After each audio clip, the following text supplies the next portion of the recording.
the game, cause see the boxing voice. Welcome back, gang, for the first time and hopefully many more to come. Don't forget to subscribe to the YouTube channel and click on the notifications right here, this little bell, so you can get those emails every time we go live. This is Akin, aka Jack is the Truth. I'm delighted to be joined by WBC President Mauricio Sulaiman. How you doing, sir? I'm doing very well, thank you very much. Welcome to London. How's London treating you? Sensational. It's a beautiful country, a beautiful city, boxing like no other place in the world.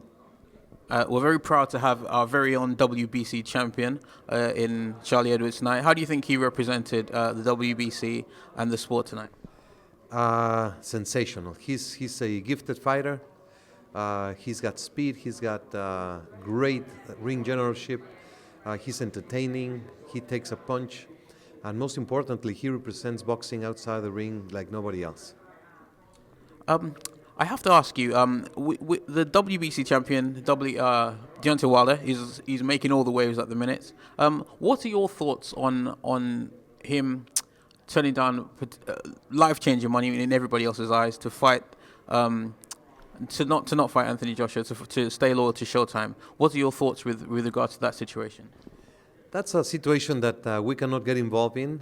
All the commercial dealings are exclusively for the promoters and the managers and the fighters themselves. What I know is that there has been a strong effort to give the best fights to the fans.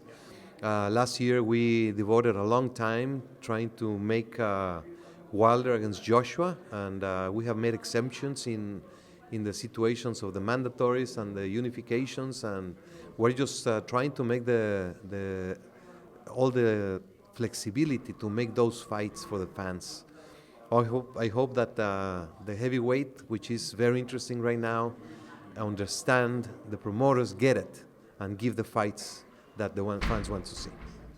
I have to ask, when the rematch between Deontay Wilder and Tyson Fury was mandated or ordered, what was the thinking behind that? Why did you think that was a fight that needed to be ordered at the time?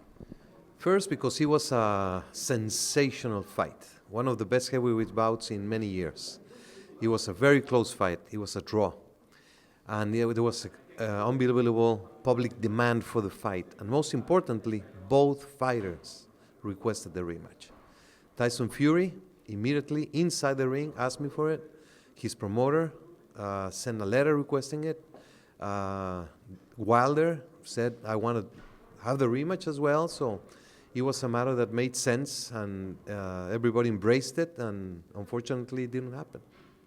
I think what is clear is that we can't please everybody all the time.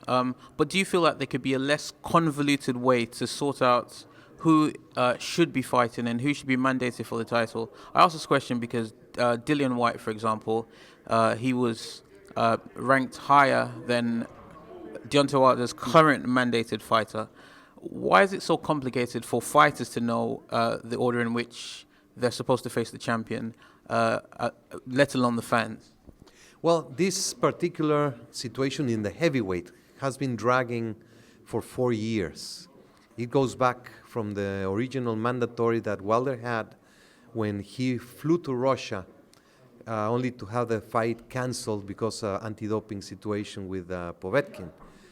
From there was a year-long trial which dragged that situation. And then many other situations have been happening that has disrupted the continuity in the mandatory obligations of the champion. Wilder has absolutely nothing to do. He has done whatever has to be done. He had to suffer with Povetkin, then with Ortiz, and a couple of other situations with doping. So I understand the frustrations, the confusion in this specific case, because the Dillian Whyte and the Dominic Breazeale situation, everything was going to be resolved with the interim title that was supposed to happen, but Fury unfortunately pulled out of the fight with Wilder, so we had to go back to the original ruling. Today we had a mediation meeting, and we are attending the situation of Dillian Whyte. A mediation with regards to him potentially contesting the decision? Yeah, he has contested the situation on the heavyweight division and his case. So we held a mediation as per our WBC rules. The outcome of this mediation can't affect the fight that Deontay Wilder has scheduled with Dominic Breazeale, can it? I cannot reveal anything for obvious reasons, but we're moving along the way with having attending Dillian White's appeal, so we're working with that.